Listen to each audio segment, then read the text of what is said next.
I hear they ripped off Somalians, ripped off that state for billions of dollars, billions, every year, billions of dollars, and they contribute nothing.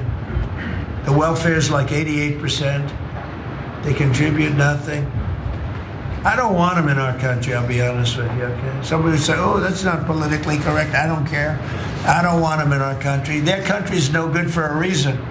Their country stinks, and we don't want them in our country. I could say that about other countries, too. It's just so vile. It's like, it makes me itch. And I don't have dry skin. It's making me itch. I'm fine, okay? Feel good. The products I'm using, they're good. They're working, okay? But this guy makes me itch when he says things like this, which is all the time. You thought Trump would end that cabinet meeting without, well, dicing into some racism? You'd be wrong. Who actually thought he would do that, though? Also, do you remember back in his first term when it was reported that he called African countries S-hole and his allies pretended? He'd never say that. That's not who he is. Trump has turned his deteriorating brain towards attacking Somalia and Ilhan Omar over the last several weeks. He was not done railing against innocent people, though. Here's more. We're going to go the wrong way if we keep taking in garbage into our country. Ilhan Omar is garbage. She's garbage. Her friends are garbage. These aren't people that work. These aren't people that say, let's go, come on, let's make this place great. These are people that do nothing but complain. They complain. And from where they came from, they got nothing. You know, they came from paradise and they said, this isn't paradise. But when they come from hell and they complain and do nothing but bitch, we don't want them in our country. Let them go back to where they came from and fix it. You don't get to say, okay? You're talking a lot, but they're still here. People are here. They have a right to be here, even though you're trying to violate that. After that racist tirade, Ilhan Omar responded with this. His obsession with me is creepy. I hope he gets the help he desperately needs. I love it. It's just like the other one we saw the other day, where I think it was Tim Walz, governor, Minnesota, who said, show us the MRI results, please. There's something wrong with you. You're unwell. And at this point, you're just arguing with people who have a problem. It makes you look crazy. So this is the appropriate response. I hope he gets the help he desperately needs.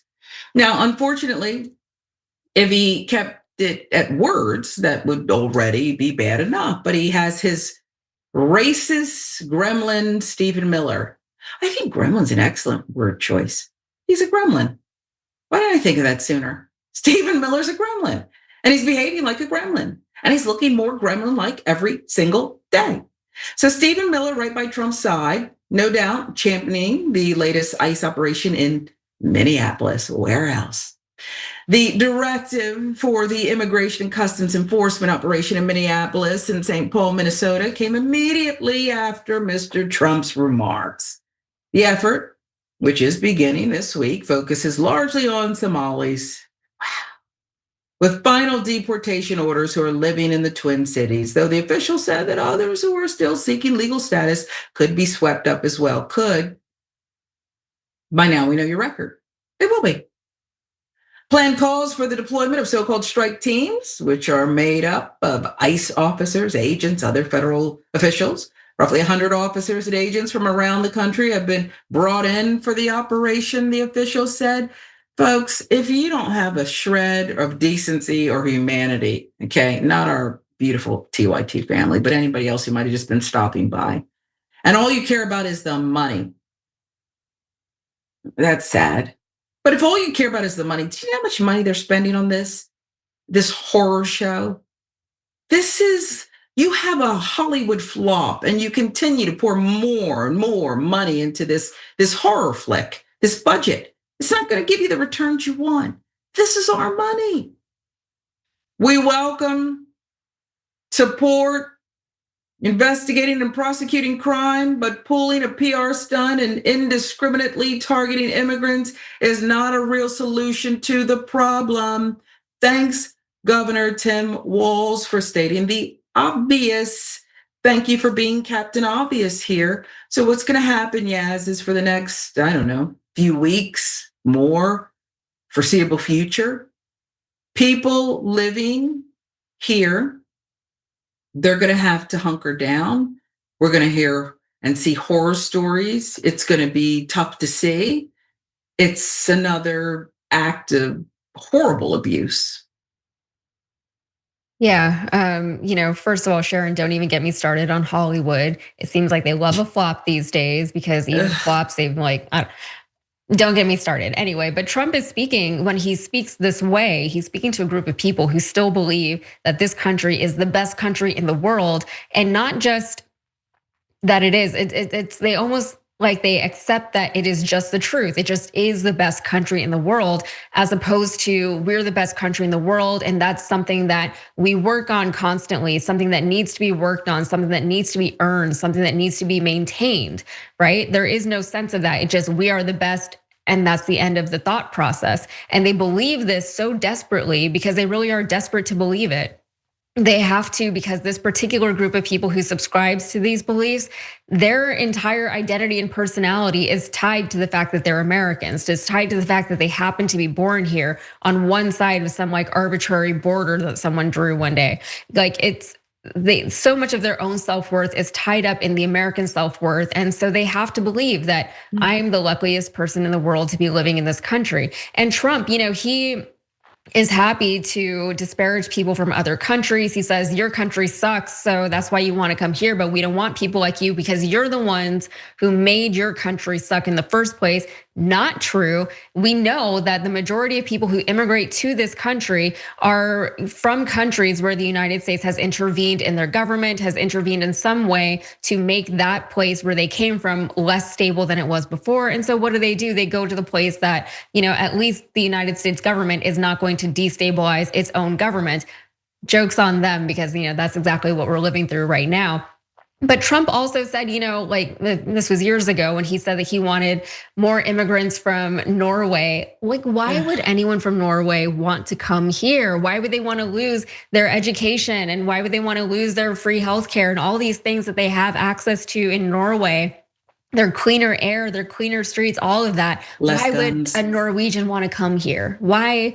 It doesn't make any sense. And then all the Trump supporters who are like, yeah, we want more like white Norwegian people to come to this country. They're also delusional. They don't understand that this is not the most desirable place for a lot of people to live.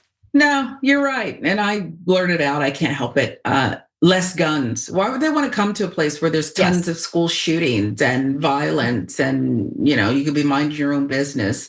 Maybe you're working around the National Mall and you're shot the day before Thanksgiving and you lose your life. I don't know. There's just all kinds of things going on here. And to assume that you're the best, the brightest, your privilege, your stolen lands, all of it, it's just, give me a break.